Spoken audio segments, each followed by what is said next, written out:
తాడేపల్లి రాఘవనారాయణ శాస్త్రి గారు తెల్లవారు లేస్తే బాలాదేవిని పూజ చేసేవారు. ఆఖరికి ఆయన బాలారూపాన్ని పొందేశారు. నేను ఇప్పటికీ తెనాలి వెడుతూ ఉంటాను.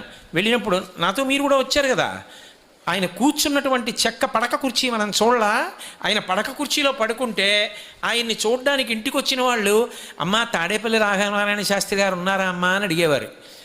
ఆయన నేనే రాఘవనారాయణ శాస్త్రి అంటే కంఠంలో స్త్రీ కంఠం వచ్చేది ఆయనకి.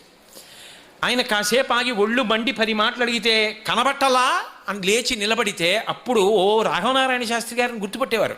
ఆయన పడుకుంటే అమ్మవారు ఆ గుమ్మం మీద కూర్చుని ఆయనతో మాట్లాడింది. ఒకప్పుడు మాట్లాడితే ఆయన దాని మీద ఇంకొక మాట అని పుస్తకం రాశారు కూడా.